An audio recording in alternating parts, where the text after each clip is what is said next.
अब तो 1 महीना पूरा हो चुका है। दुनिया भर में हाय तौबा मची हुई है। कहीं बम गिर रहे हैं, कहीं मिसाइल गिर रही है, कहीं बाजार गिर गया है, कहीं सोने का दाम गिर गया है, कहीं उम्मीद गिर गई है, कहीं इंसानियत मर चुकी है या फिर कहीं तो गिर चुकी है, कहीं खुशियों की मियाद गिर गई है, कहीं दुखों का आसमान गिर गया है। एक देश तो ऐसा है जहां का उप प्रधानमंत्री बेगानी शादी में अब्दुल्ला बनने चला था, वो खुद ही धड़ाम गिर गया है।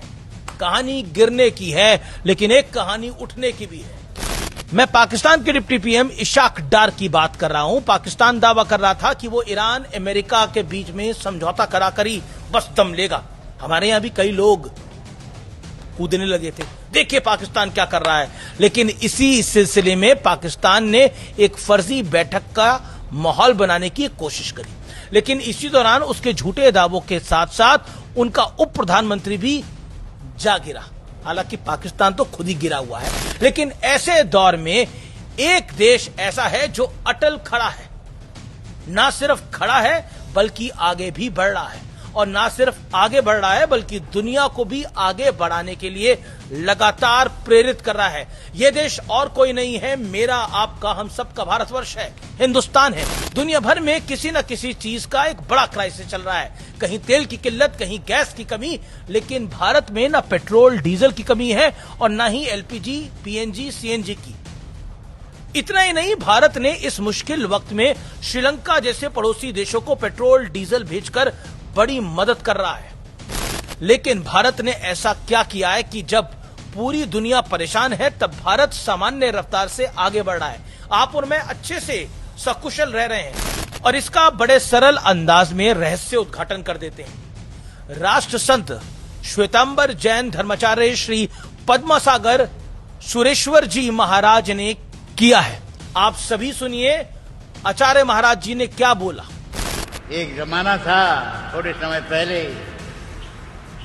हम सारी दुनिया पर झांकते थे, देखते थे, परंतु आज समय इतना बदल चुका है इनके राज्य में, आज सारी दुनिया हमें देखती है। हम कहाँ थे, कहाँ से कहाँ आए, ये विकास का श्रेय प्रधानमंत्री जी को देता हूँ। आज के विषम काल में जहाँ युद्ध हो रहे हैं, भयंकर युद्ध, और उसके से हम देश को बचाने का प्रयास, ताकि युद्ध का असर हमारे देश में न हो, हमारी प्रजा सुख शांति से रहे, इसके लिए भी उनको धन्यवाद देता हूं कि हमारे देश को हमेशा समस्याओं से बचाया है। क्या इस बात में कोई दोहराए है कि अगर देश में मजबूत फैसले करने वाला प्रधानमंत्री हो तो क्या नहीं हम कर सकते? मैं बताता हूं हम क्या करने में सक्षम हैं। हम युद्ध के बीच अपने जहाज निकाल कर ला सकते हैं, हम युद्ध के बीच ईरान से ही तेल ले सकते हैं, हम युद्ध के बीच अमेरिका और रूस से भी ईंधन मंगवा सकते हैं। ये हमारी कुव्वत है, हमारी हिम्मत है, भारतवर्ष की ताकत है। हम युद्ध के बीच अपने नागरिकों को कभी पीछे नहीं छोड़ते। हम युद्ध के बीच ऑयल प्रोड्यूसर देश नहीं होने के बावजूद तेल के दाम नहीं बढ़ाते हैं। ये बहुत बड़ी बात है, ये आसान कदम नहीं है। इसके लिए मजबूत कलेजा, सटीक प्लानिंग और एक्स्ट्रा ऑर्डिनरी विदेश नीति चाहिए। अपने देश की सड़कों पर निकलिए और देखिए बीते 30 दिनों में आपको कुछ अबनॉर्मल लग रहा है?